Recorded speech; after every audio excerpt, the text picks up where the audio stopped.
o regulamentar normal, eu vou fazer só uma revisão daquilo que nós deixamos no volume 4, que jamais poderá ser esquecido até o vestibular, pelo menos.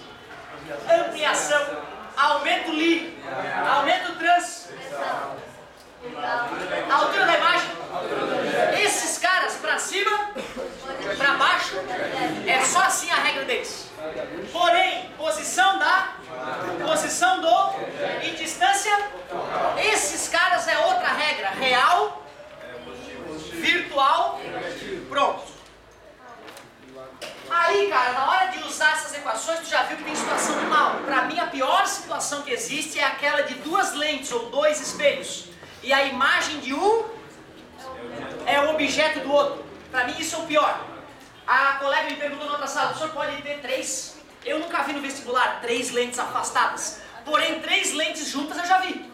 É só somar as divergências, lembra? Certo? E essa equação dos construtores de lentes tem um detalhe importante na hora de usar ela. Saber quando R é positivo ou negativo. Alguém lembra dessa decoreba ou da técnica para descobrir qual face tem raio de curvatura positivo ou negativo? Se é a côncava ou a convexa? Vamos fazer uma lente bomba aqui para pensar plano côncava, pode ser? Se fosse a convexa seria outra. A planocôncava tem bordos geralmente divergentes. Se é divergente a distância focal tem que ser? Esse cara tem que ser negativo. Nós já vimos que isso aqui fica positivo.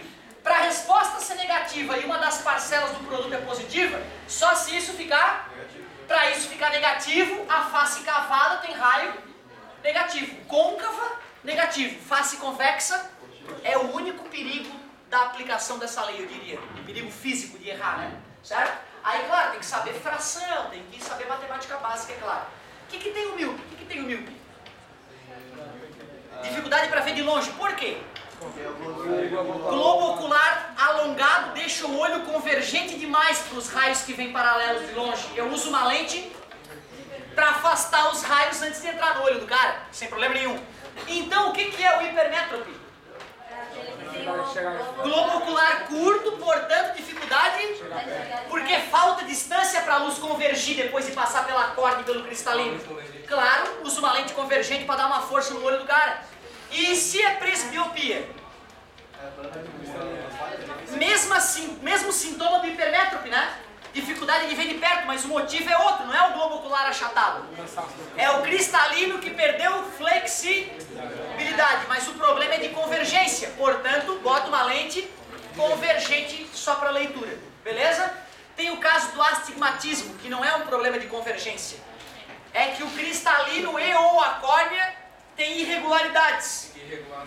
Vou pegar uma lente de faces paralelas e vou fazer aquela irregularidade no sentido oposto.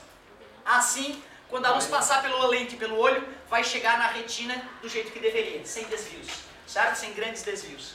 Muito bem. Tu vê, né, cara? Tem muita coisa para tu manter à tona aí na tua mente, tá? Então volta e meia, faz um exercíciozinho. Às vezes é só isso que tu precisa, uma passada de olho. Teu cérebro é uma esponja, cara. Olhando algumas coisinhas ali, tu já mantém a coisa viva. Hoje é outra coisa. E é light a aula de hoje, é light. NHS. Vou fazer um movimento harmônico simples aqui pra ti, beleza? Ó o meu NHS. Pode ser um pêndulo. Pode ser qualquer coisa que vai e vem. Eu fiz assim pra galera ali, o pessoal ficou chateado, certo? Mas é que é fundamental a gente falar disso, tá, galera? Eu fui numa palestra de uma sexóloga, me senti normal. Me senti normal, porque eu sempre falei para meus alunos, entendeu? Desde sempre. Quando eu vi algumas reportagens e vejo que fui jovem, né? Então eu lembro das minhas interrogações, da minha culpa de me masturbar, por exemplo. E aí, a sexóloga fala o que eu sempre disse, fiquei tão aliviado. Ela fala que tem que se masturbar, porra, senão tu não é normal.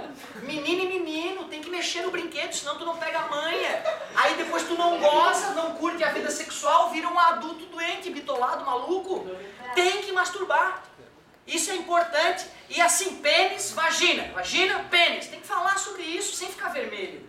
E eu vejo assim meus alunos mais jovens, não em vocês que são mais velhos, mas eu vejo eles ficando assim, sabe? Eles ficam travados. Não é normal. Teu pai deveria falar com sexo contigo desde que tu tá no 9º ano ou antes. Tá? Isso é importante. E ó, entre um pênis e uma vagina, a única coisa que tem que ter é um preservativo, porra. O resto tu curte. Bota o preservativo, curte.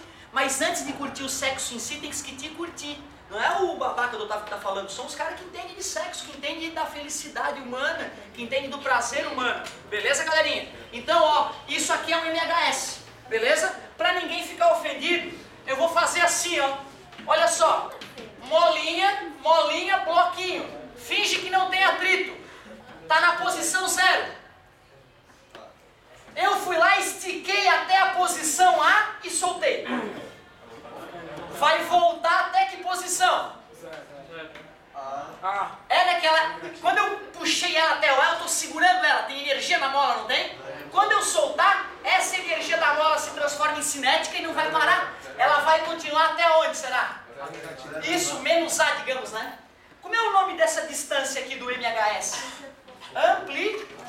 Amplitude. Tudo bem pra vocês? Se não tiver atrito e a mola for perfeita, vai ficar quanto tempo?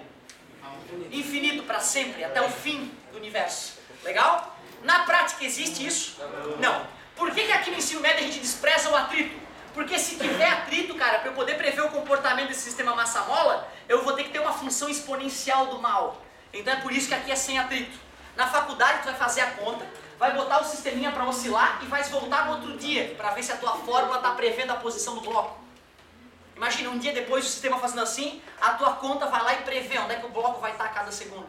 Precisa estar bem certinha a tua equação, né? O que é MHS? É qualquer movimento idiota repetitivo. Não sei nem que negócio lá. Faz um papel. Com a perna. Qualquer coisa que se repete. As coisas repetitivas na vida, elas têm o... E a... Quero que vocês me digam, me falaram que já estudaram esses dias, né? Então não pode errar. Defina o que é um período de um movimento harmônico simples ou de qualquer outra coisa que se repete na vida. O tempo que demora para completar um ciclo. Quando o cara fala ciclo, eu fico feliz porque ele já estudou tudo de uma vez só. Se fosse movimento circular uniforme, seria o tempo para completar uma volta. Quando for a onda, é o tempo para completar uma oscilação. Quando é o MHS, é o tempo para ir e voltar para a mesma posição. Para economizar, eu gostei da definição do colega. O tempo é o tempo para completar um ciclo. Nem 2, nem 3, um ciclo.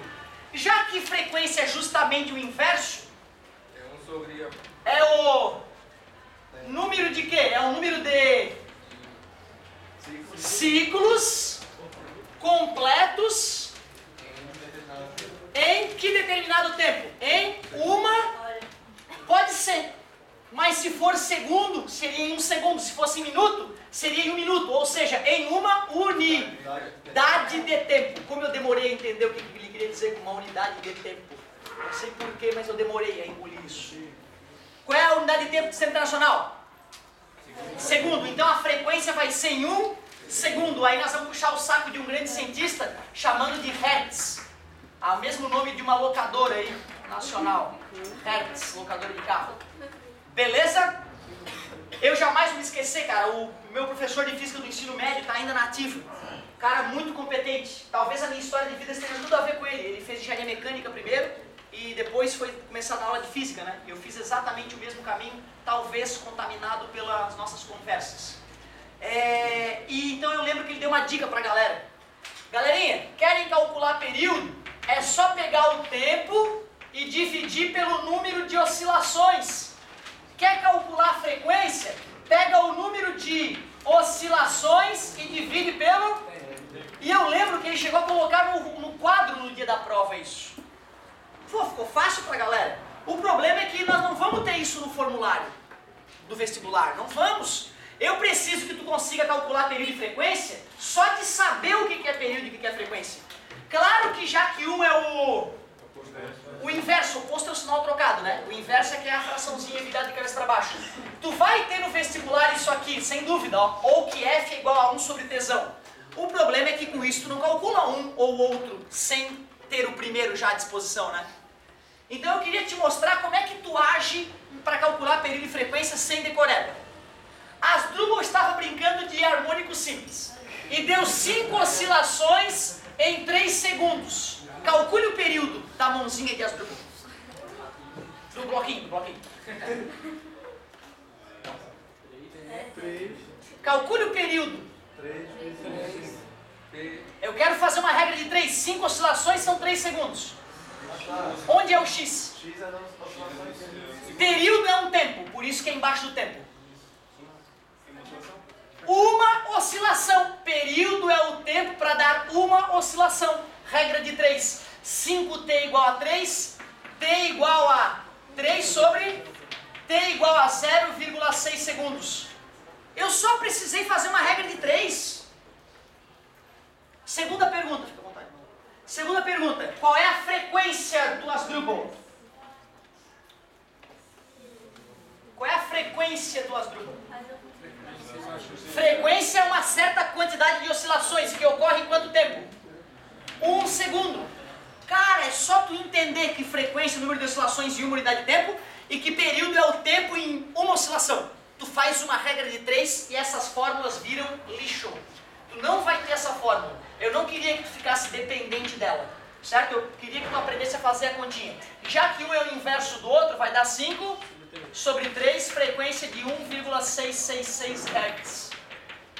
Nada de absurdo. Tem que ir mais rápido aí. Beleza? E não tem que se envergonhar, tá bom? Não precisa ficar envergonhado. Não se esqueça também de falar com os teus filhos sobre isso o quanto antes, porque isso gera um monte de problema nos meus alunos. Todo ano eu tenho alunos grávidos, meninos e meninas. Eu mesmo, o menino engravida a menina, a gente diz que ele está grávida, é uma coisa normal, não sabia que tu não tinha escutado isso ainda.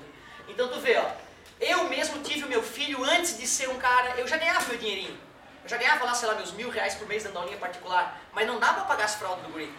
Quando eu descobri que eu tive um filho, né, cara, por mais que eu já pagasse parte das minhas contas, eu não ia admitir os meus pais pagando fralda do meu guri, entendeu? Porque não faz o menor sentido, né, cara?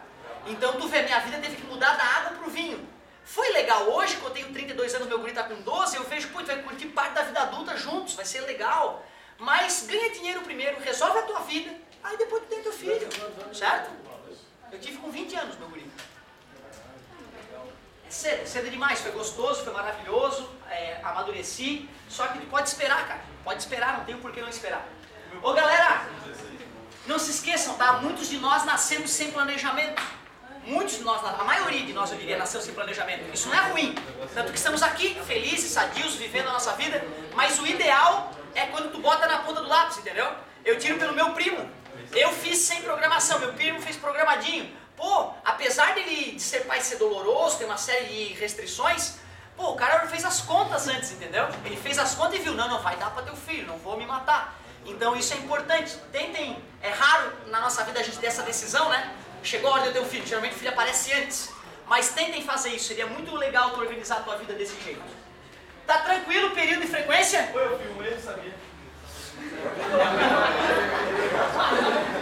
A minha mãe disse que ela tava doente, tava com azia, tava ruim.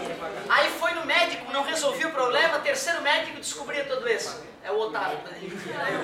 Sacanagem, ó. Acho que foi em cima da mesa. Sacanagem. Fala.